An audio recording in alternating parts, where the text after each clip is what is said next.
From an early age, I was seeking.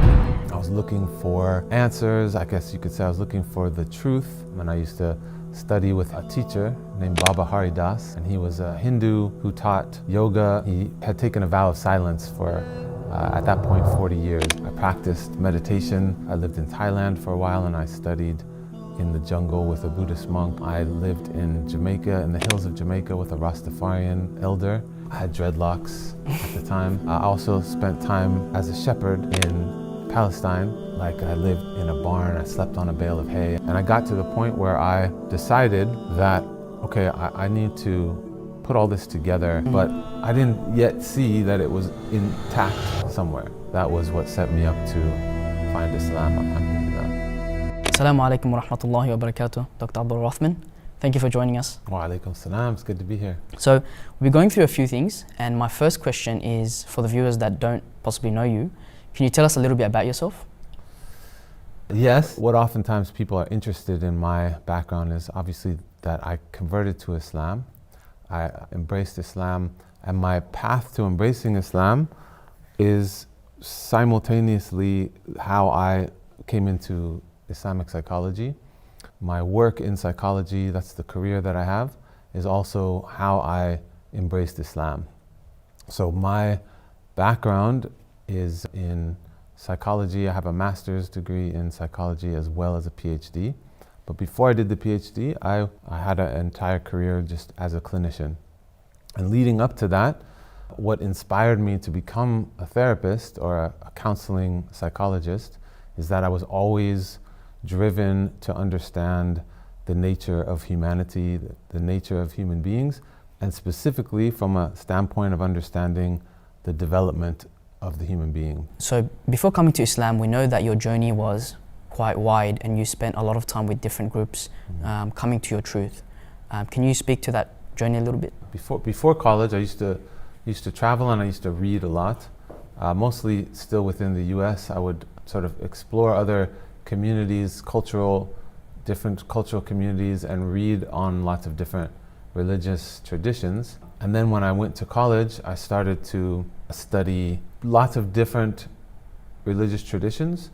I started to study psychology, and the only classes that interested me were psychology and religion, and I took some classes on Buddhism, and so I spent some time in college where I was actually finding a teacher named Baba Hari Das, and he was a Hindu who taught yoga, but not just like hatha yoga, sort of the spiritual tradition, and also pranayama, breathing practices. So I used to go up, and he had like an ashram, and I used to study with him, and he had taken a vow of silence for at that point 40 years, and so he used to teach me on a chalkboard. Wow.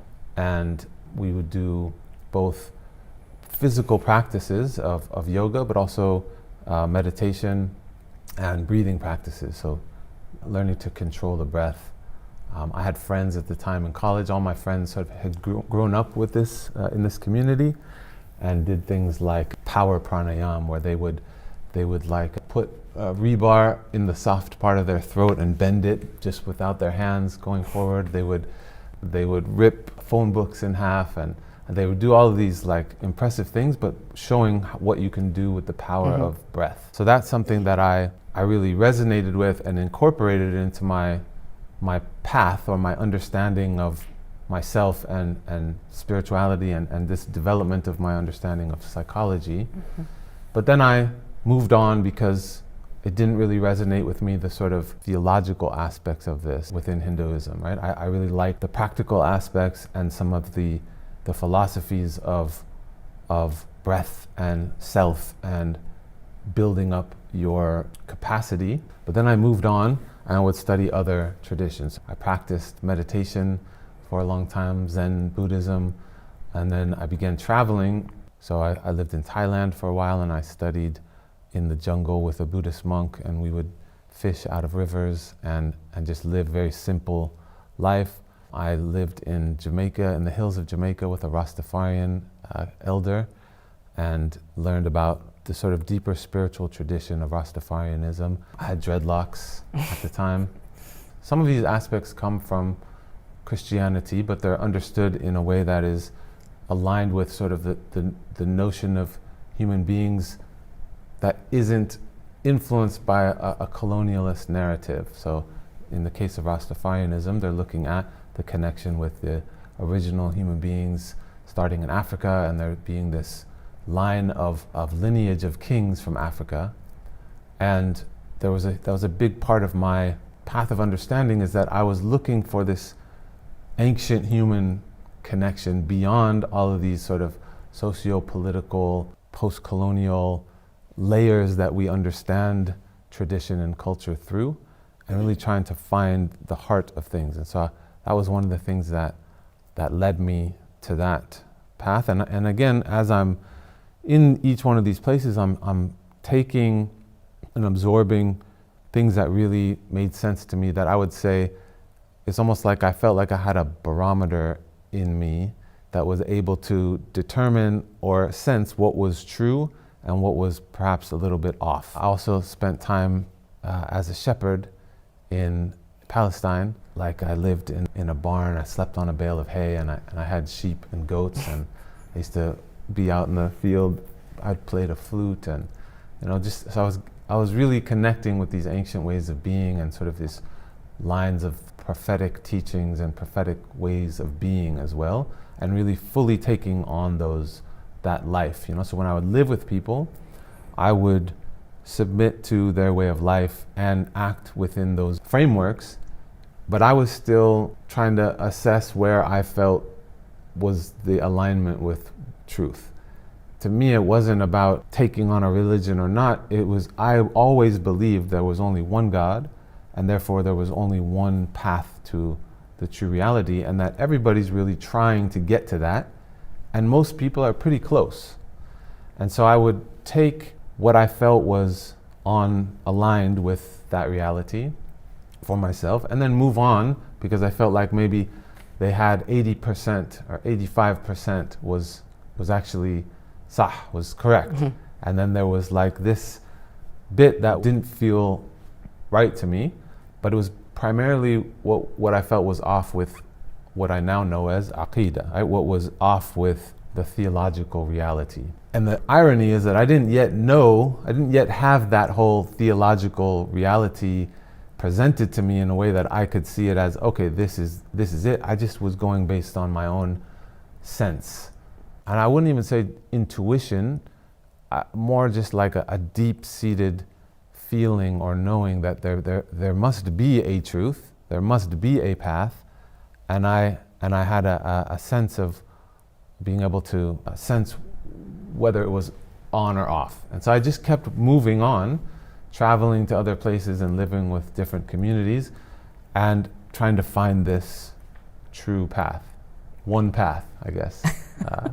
And so I kind of got to the point, after collecting all these gems from each one of these places that I had stopped on my journey, and these people that I learned from, beautiful people doing amazing things, but then there was something I just couldn't submit to, right? And so then I would keep going, and I kind of got to the point where I felt like, well, I'm gonna have to put all these things together, the gems that I've collected from each one of these places, and I don't know, create my own path perhaps, not my own religion, but I didn't yet see that it was intact somewhere. And then that was what set me up to find Islam, alhamdulillah. What was it that in the end took you to Islam? What was the point that you thought, this is the truth?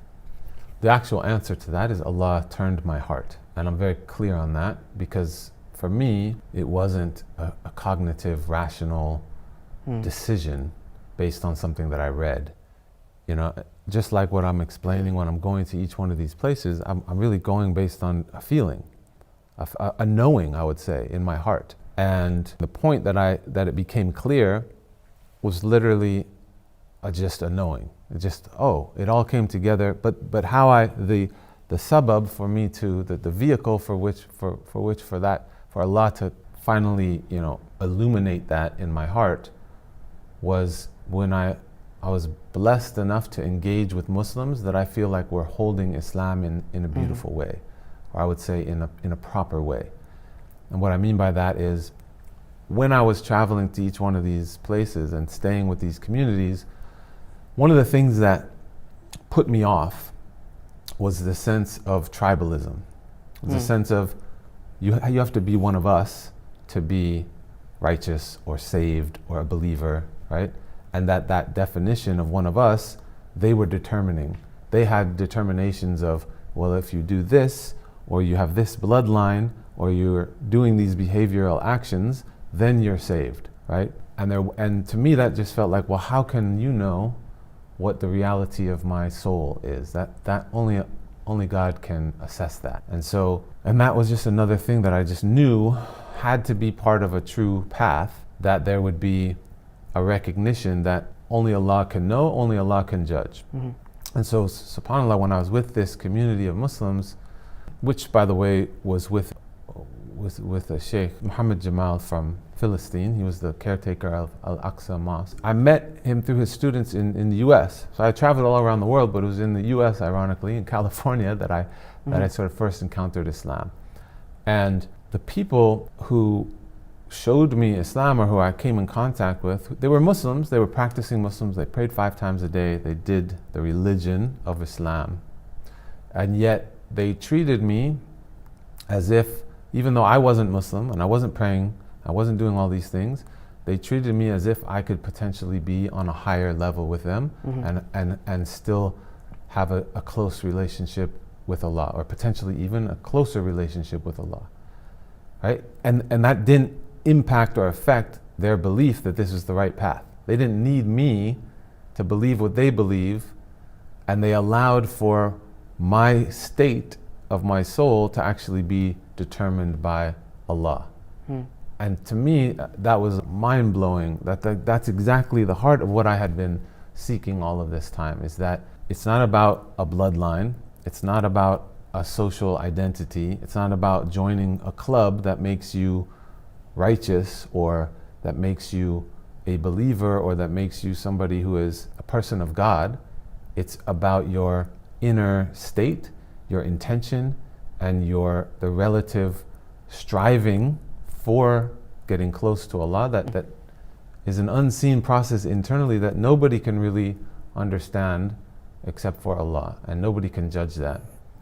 And so, we say in Islam, action is by intentions, but oftentimes people are really judging actions. I was drawn to this community because the Sheikh was teaching them Islam, but he was teaching them Islam through what he understood, that Western people have a difficult time with religion.